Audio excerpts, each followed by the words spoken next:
I think what we learn in order to be sought after is work really, really hard and do a really, really good job. This is teaching me that's just the foundation. There's other key posts you have to put in this, house you're building, and one of them is direct networking, and I would call this indirect networking. Right. Right? How am I making sure that my work and my character is being talked about when I'm not even there? Yeah.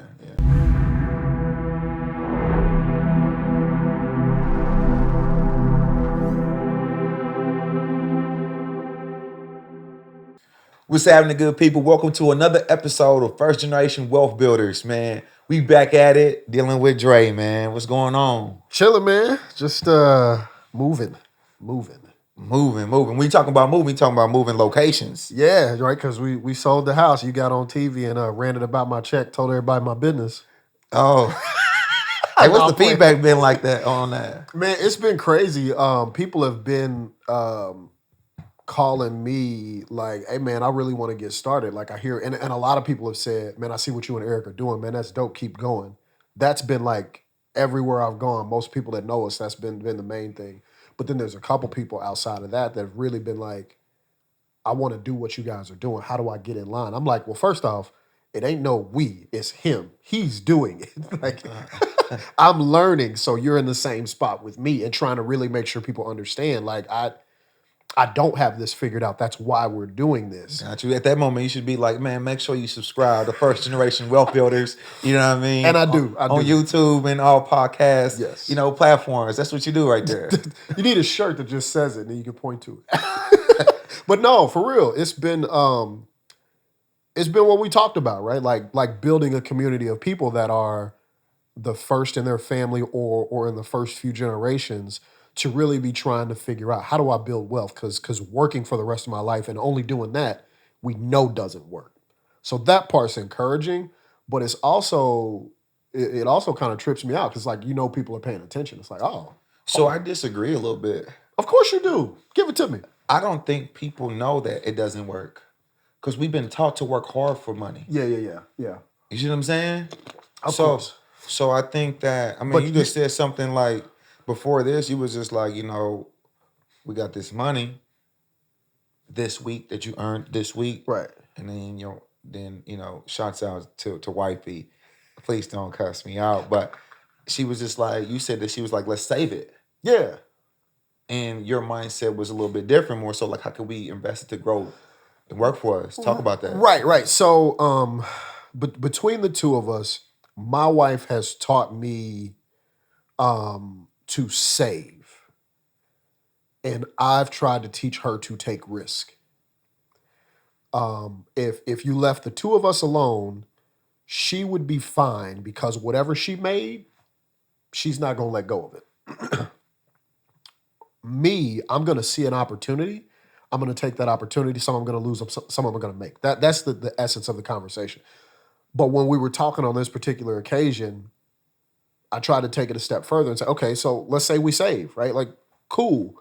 But we got to think about where we're going to put it because bank accounts are paying 0.000, you fill in the blank. I don't even know how little it is, but there's almost no return. So even if you sit it in a bank account, there's not enough activity, there's not enough reward for that opportunity.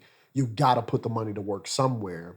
And so we're just really, we invest, we do some direct stock investing, we do like 401k, 403b, we do all that basic stuff. But really trying to figure out outside of being invested in the stock market, outside of retirement plans, where can we take cash, invest it directly, and get a better rate of return, right? Whole reason we're here. Somebody listening to you, I want to know what the pushback is like from her side when you say things like that, if there's any at all. Nah, it would have been when we first got married. We're 14 years in and we've known each other for 20 years, right? So the first thing we had to get over was this person's not trying to harm me with what they have to say.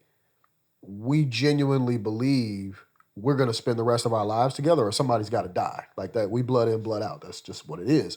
So that comes with a responsibility to speak truth, but also speak truth kindly. Mm-hmm. And then the other person is accountable for giving that person the benefit of a doubt before you react, get upset or anything. So you really have to take it in and say, what were you really trying to say? Fair enough. So like we've had to coach ourselves through that over several years, but it at most between the two of us, it'll result in, if it was going to go negative, it'll result in something like, I ain't in the right place. Let me come back. Got you. Now, you said coach.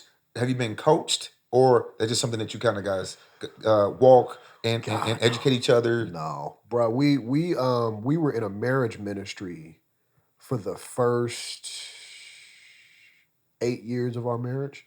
We met monthly with other married couples. Some were married just as long as us. Others have been married about 10 years, and other couples have been married longer. And we would go to other marriage ministries and just hear the conversations. What we learned in that was, one, we're not crazy. That was probably one of the most encouraging things we learned was we're not crazy. And then two, we could learn better from other people in the earlier stages in our marriage. Like, so there's this lady that goes to our church. I call her my wife coach. She is a friend of my wife's, and my wife views her as somebody she wants to pattern certain aspects of her life after. She's older than us, but she wants to pattern certain aspects of her life after. So they get together and talk regularly about, I don't care what they talk about. None of that bothers me. When I see her, she'll say to me, Andre, how are you doing? And I always say back to her, how am I doing? Because my wife has conversations with her that I'm not going to hear. Okay. And I'm not going to hear them the right way. So I don't need her to tell me what my wife says. I just need to know, how am I doing as a husband based on the conversation you're having? Sometimes she'll say, you're doing just fine. Other times she'll say, focus on this. But she's 10 years ahead of us. We've found couples that are 10 years ahead of us financially, and we'll go sit at their feet and have conversations, and they'll say, do this, don't do that. I literally, one of my mentors, I talked to him about a job that I was really seriously considering taking. And this is the only time he's ever told me to do something or not do something. Don't do it. Flat, he just said, don't do it. Any other time, it's advice, it's counsel, blah, blah, blah, blah, blah. It's Gestalt, meaning he shares his experience and for you to take out what you need. Bingo. As in contrast to telling you what to do. Bingo. But that was one time he explicitly said, do not do it. So, and again, it's not just he's my mentor, his wife and my wife have a relationship. Got you. So that's been the biggest thing is having circles of people around us that want us to succeed and being vulnerable and open enough to go tell them what's going on so we can get help. Got you. So that results in 14 years of marriage. Yeah. But how can like somebody today do something like that? You said that's through church? Yeah. So,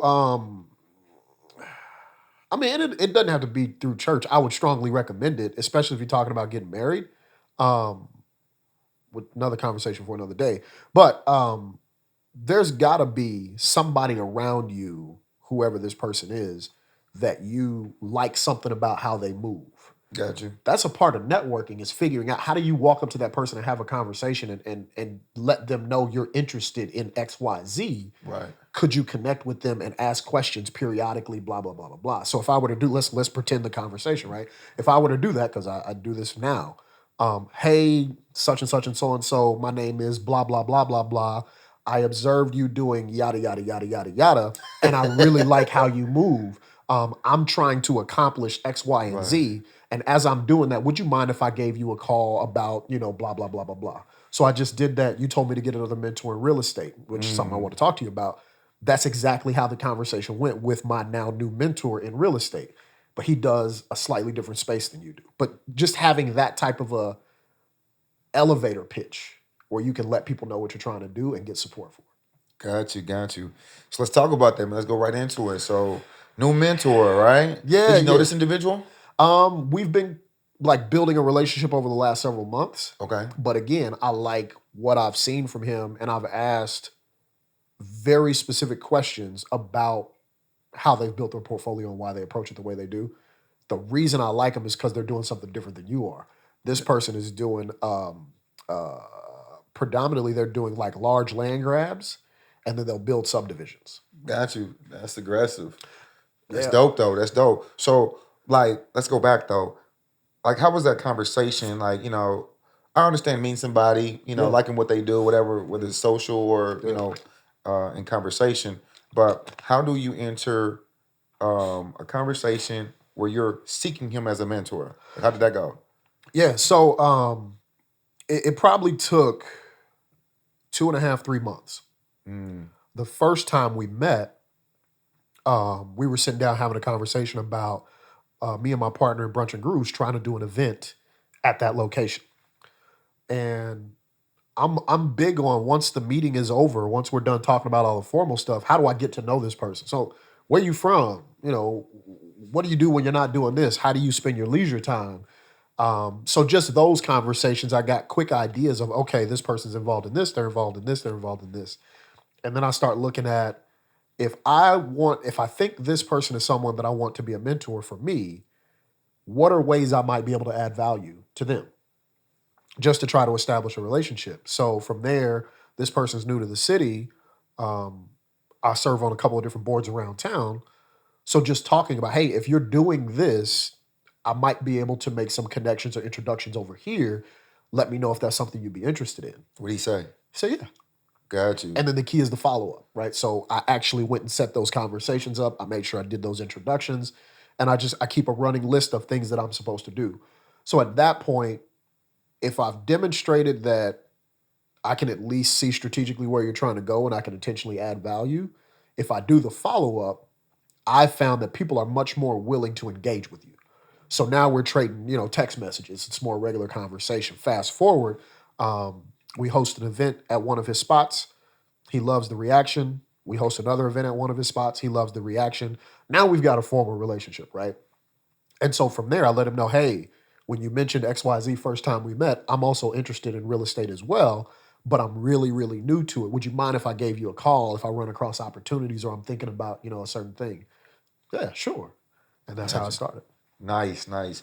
I just wanted the people to grasp how you're building your relationships. Yeah. You know what I mean? Because a lot of us struggle Yeah. going at it. You know what I mean? Like, Yeah. I had somebody call me yesterday. It was just like, yo, my little cousin is trying to get started. He looking at this deal. Can you call him?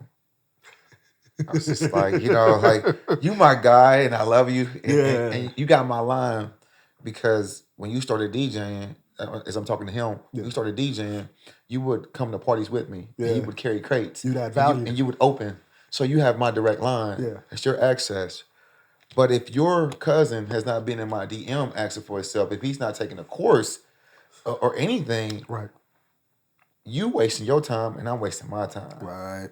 So I was like, you got to teach him how to go add value to others Bingo. before you do that, because at this time you're kind of like doing the work for him, Right. and it's not going to get done because he's not having to work at all. Yeah. He's going to think that everything is going to come to him like that. So how was that message received? Because that's a hard one to hear. I'm gonna be honest with you. He was just like, man, I get it.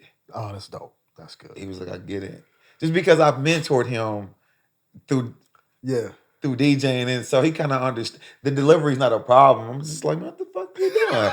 Like, where that nigga at? Like, And there is the difference between Eric and Andre, ladies and gentlemen. you know what I'm saying? Like, he should be calling me. Like, Yeah. do he want it or you want it? Right, right. Yeah, and so that's a big thing, right? Because you'll have people connected to you, and I have people connected to me that will reach out and say, hey, I know such and such and so, they want blah, blah, blah. And you taught me that, right? Like, to stop for a second and say, so wait, do you want this for them, or is this something they actually want? Because on the strength of the relationship, a lot of times I'm willing to dig in, but as I'm learning, I don't have the time. Like, I can't be everywhere. And even if I can answer a phone call, I can't answer the next 10. So it's funny you say that, because he called me at midnight, Oh, wow. but I was asleep. But he got access to me. You know what I'm saying? I pick up any of his calls, but I was asleep. So I like woke up. I texted him back. Like, it's like, man, I'm out.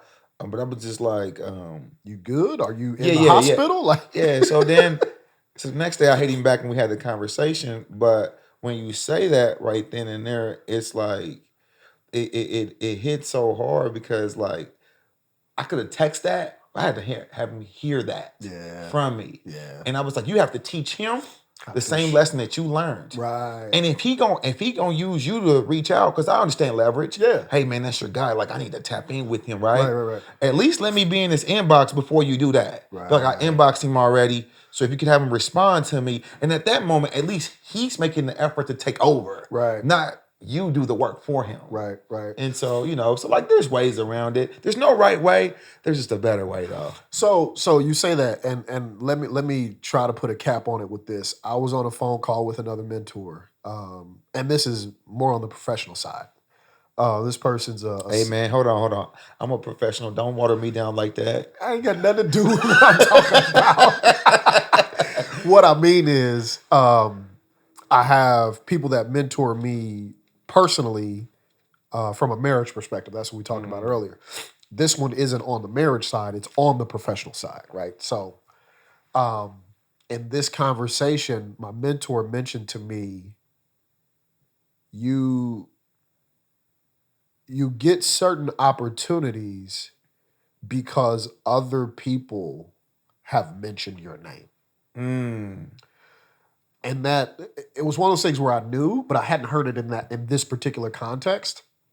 And so what stood out to me about it was, to your point, this person's looking for a warm intro, right? That's what they wanted. But what she was talking about was something different altogether. She was telling me, you're not looking for an intro. You're looking for people to mention your name enough to the right people that at some point they reach out to you. That is networking at a whole nother level. I just hadn't been exposed to that. So I'm like, okay, how do I work that tool? So I'm learning that now. I'll give you updates as I get a better set of experiences with it. But that I just wanted to intro that because I think we're going to need to come back to it at some point. I think that's powerful. I mean, I'm working rooms right now. Right. And that's all I want. Right. It's somebody else to say, you need to go talk to that guy. Yeah. And so, we could talk about it. Like David Shands is my mentor for podcasting. Right. I'm part of a mastermind that he's in. Yeah. And the concept is like you need to interview everybody in here. Yeah. In this mastermind, because they're building in everything that, everybody's building their next future project. Right. And as we're doing so, if you assist them with your podcast, you're now going to be the guy that everybody else wants to talk to when they're building their project. Bingo. And so, like that's just to piggyback off what you're saying. So, I get that. Yeah. And that's a whole different level when you're sought after now. Right. But I think what we learn in order to be sought after is work really, really hard and do a really, really good job. This is teaching me that's just the foundation. There's other key posts you have to put in this, house you're building. And one of them is direct networking. And I would call this indirect networking. Right. How am I making sure that my work and my character is being talked about when I'm not even there? Yeah. But that is powerful though. Yeah. It's there's no boasting. So man, let's get to it, man. Yeah. What's going on in the real estate world? So I had hit you a little bit ago about 2 pieces of land by my current home. And you gave me some really, really sound advice. You were like, I don't know if that's a good move for your first, foray into this space. But the properties just wouldn't, I just couldn't get them out of my head. Okay. Not from an emotional attachment perspective, but because I know that area and I know what homes go for in that area. And I've seen it's 5 lots in the last year. 3 of them have been bought and homes on them. So I'm like, well, those last 2, either something's wrong with them or there's an opportunity there. This is when I started networking with my other mentor he buys land and builds construction. So I'm like, okay, I'm still not going to do anything, but let me at least ask enough questions that I can get to the conclusion where it makes sense to me, where I really get it. So I'm talking to him, and he said 2 things, and I had not considered this before. He said, make sure you run the comps for the land, which I knew to run comps. But the other one, he said, you need to talk to the HOA and make sure you know what you can do in terms of build on that land, because they might say it's got to be a 2-story or it can only be a 1 story ranch. I hadn't considered that before in Great terms of advice. yeah, and so I ran the comps, and immediately it was those 2 properties on a floodplain. But now I know why they're not selling, and that's another question I need to add to my tool belt as I'm looking at property. So I think like those are the things that I want to make sure people know about, right?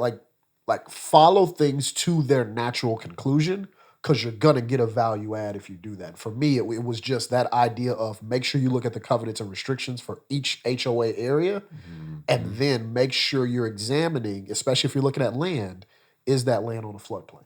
Man, that's huge too. Because you can still build on it, but then like every time you got to sell, you got to put that in a description, which will hurt the value. Bingo. Somebody has to be willing to take that risk, which is a harder sell for you. And I'm not willing to take that risk. Boom. But the key point here was I told you to go get a second mentor. Yes. And get therefore you could get different perspectives. Right. I told you no from a different perspective. Yeah. Mine was just your experience. Yeah. I wouldn't have you do a new build as your first project. Right. You know what I mean? That was my perspective. Right. The other gentleman was just like, hey, look at these things. Right. He didn't discourage you the way I did, but he gave you some research to do that gave you some very, very definitive information for you to conclude where you concluded at. That's big. But that's where I like the difference in your approach, right? Because I didn't even take yours as like a negative criticism. It was very sound advice. And so in my mind, the reason I went the other route was it's only a no because of my experience. When I had the conversation with my mentor, it was this would be my first time. So I would want you to be very closely tied to it. I'll do the work, but I would need you to, because I'm trying to mitigate the risk of my inexperience, right? He said, no, I got you. That'd be fine. But he gave me assignments, and I followed up on those assignments, right? So Nice. I think the biggest thing I'm learning in all of this is be willing to execute on the little assignments you get, even though it may not make sense right away. Fair enough. And remember, if it's a mentor, it's all advice. Boom. It's all advice. Boom. That's key. All right. So how are we with everything else though? Like any progress in anything else? Not right now. Okay. I'm moving. You're moving. Yeah. We sold the house, and we got to get out. So everything is packed up and getting all that stuff transitioned over. Got you. But that's done on Wednesday of this week. So Wednesday, after Wednesday, I plan to start hitting it back hard again. Got you. How long you gonna be in the apartment? We got it for a year, and the goal with that is the goal with that is the housing moratorium for foreclosures is supposed to end on the 30th of this month. So I want to buy a foreclosure to live in. I want to buy. You want a house hack again? Yes. Okay. It's like I might as well. If I got to put money into it and savings accounts don't do anything, I treat it like a savings account. Got you. Let me just put the money over there, pay down and build up some equity, and then see if we can do it again later on. But yeah, I want to see as the housing moratorium ends, how does that impact what I think is an overinflated housing market on the seller side? I think even me, right? I think I sold because there was nothing really counteracting in terms of foreclosures or properties that need a lot of attention on the open market. So I think as those properties get introduced and there's some transactions on that end, it'll drive down the overall average price per square foot. Got you. Got your lender in place? Yeah. Got you. Who'd you contact for your lending? Wait, you talking about on my primary? No, on like primary and or regular lending. You know what I mean? Because depending on what home you get, you get a construction loan. No, yep, you're right. No, I don't. All right, so I'm gonna go through the checklist of what we talked about. Please do. Yep. All right, and then you can watch the video. You don't got to take notes. You can watch the video. There it is. So, got your spouse on board. Yeah, we're good there. You got mentors and accountability. So that's good. Real estate agent. Did you reach out to Natalie? No. So I wanted to talk to you about that. How far do I go? I got 2. You got 2. Yeah. You only need 2, but if you're comfortable with those, like that's cool. You got I didn't say that. Like, have you set up the searches with your agent to let them know, like, hey, I'm looking for 3 tube, or whatever you're looking for in these areas to Yes. start? You got that set up. But here's what's I, in the back of my mind, I'm skeptical. And I don't know if it's just Oh, because I'm new to it okay. or if it's the agents that I'm working with. They do mostly like homes that are ready to move into. Got you. So I'm running in. My suspicion tells me I'm running into what we talked about at first when you were like, um, you need an agent that is willing to work with you as an investor to help you find properties at a really, really low price. That understands investors. Yeah. And I'm not saying they do or they don't. Like, I haven't had They enough. understand it. I mean, it's I think it makes common sense, right? Yeah. I just don't know that But I'm a viable client for them in yeah, this space. So yeah. that's why I said, You're not like, their primary. You may not be their primary priority, just because they sell retail. and so I haven't forgotten about that. I just hadn't reached out because I'm like, if I add a third right now, I don't want her to have the opposite experience with me where it's like I'm not giving it the time and attention because I'm like, Nah, she don't care about your time and attention, because you send the email. It's automated. it's It's automated. automatic coming Yeah. to you. You just got to go through there and get your practice on. Okay. So like, you're just fishing and filtering through the MLS based on the criteria that you gave. So Gotcha. she doesn't have to deal with you. When you're ready and you find something, you Then call her. That's the okay. same thing I do. When I Okay. see something, I call her. Okay. And Okay. I just call her directly, because if I got the lead from her, it's only right and Right. ethical that I give it back to her. Yeah. So I would say get with Nat for starters. Okay. If that doesn't work for you, which I'm pretty sure it will, Yeah, but I if it agree. doesn't work for you, then go somewhere else. Okay. Then lending. I think that right then and there, I think that's enough for right now. Yeah, You know what I'm saying? I agree. But remember that lending, on the construction side, Yeah. you get a year. Right. So when you pull your credit, you get a year. So I Right. think you should go with that. And I think that it also puts a little bit of peer pressure for you to establish that first project Once you got the loan. within this year. Yeah. So I think you do those things, and then we could talk about the rest Okay. as we kind of go forward. How you feel about that? That's good. That's good. That's Because I good. mean, that's a lot, moving, getting settled, getting Yeah. kids and everything. So Yeah. No, that's good. cool, I like it. cool, man. Anything else, man, real estate related that you been dealing with? Those are the biggest things, man. I really spent a lot of time battling back and forth in my own head about the land piece. So I'm glad I followed back up. But that's been the biggest stuff. Got you, man. Mentorship has changed my life. I've had I got a mentor for everything I want to do. Podcasts, meals, uh, teaching a course, Yeah. everything I want to do. You know what I mean? Yeah. For ads, we get mentorship calls on ads. So every aspect of everything we want to do, we have a mentor. You know what I mean? And so like that's just my way of doing things. Something I do want to talk about. I think there's a real estate conversation around micro leasing that I want to get into. When you say micro leasing, you talking about, so I got a rental property. Somebody subleases my property. No, Sorry. no, you're fine. You're fine. So I have a theory that there's a lot of vacant commercial restaurant space around the country. Mm. Sitting aside the certification process for a second, if I had caterers that need kitchens, they operate in ghost kitchens now, or they operate out of their homes. But let's say I wanted to bring that caterer to an event location, leverage the kitchen that's already there. I don't want to pay for a year long lease 30 days at a time. I want to be able to get that spot for a week.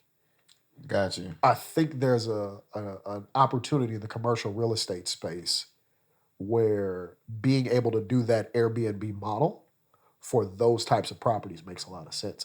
But I'm curious what you think about that, especially somebody going into the Airbnb on the residential side. So I know a couple of dudes that do that, Yeah. and so one of my mentors, Nehemiah, does that. He teaches Okay. people how to rent event spaces to sublease to other event, coordinators and things Yeah. of that nature. I don't know the logistics to it, Yeah. but I do know that there's power, and just to kind of give you a little insight on like some of the tricks that I've heard him talk about. Let's say he rents he subleases your spot for a year. Yeah. So he'll let you know that he's going to lease it back out. He may lease it to a church on Sundays Yep. from 9 or 12. Right. That church is paying the base payment. Then he has his baby showers, his receptions, Right. and all his other events. But he rents that space and that time. Yeah. But then he comes through with the furnitures, Right. where there's a king chair, where there's chairs for a presentation, the Yep. stage, and the props is where he gets to upsell Yeah. without having a long commitment. Yeah. I think that he's very successful doing it. He was doing it in Philly, and now he's teaching it, obviously. And I know a couple guys in my mentorship class that have 3 to 4 spaces. Yeah. Now, what you said was a week time frame. Right. I don't know how that would work. Right. I think the opportunity is there, but then it's like if you're going into a building that has not been leased or been vacant for a year, Right. and you get it for a week, you have to do a lot of cleanup and a lot of work just to get it right. Right. So you got to kind of like play with that concept a little bit. Exactly. So yeah, no, that's where I'm at. You hit right where I was thinking. But yeah. So I'm gonna give the people a cheat code. Meanwhile, we here though. Okay. I'm just gonna find one of them and interview somebody on the podcast so we can talk and get the details. There we go. You know what I mean? So that's There a we cheat go. code when you podcast, man. There we You go. can actually interview somebody in the space that you want to learn about and, Learn for free. obtain the information to a degree, you know what I mean? Yeah. So That's dope. man, so let's lock in. Let's get the lender and the agent on your team. Yep. And then we'll tap in on the next episode. Cool. All right, man. Thank you for watching another episode of First Generation Wealth Builders, man. Don't forget to tell a friend to tap in, like, subscribe, share, and make sure to set the alerts. Therefore, every time we got a new podcast, you are aware about it, man. See you on the other side.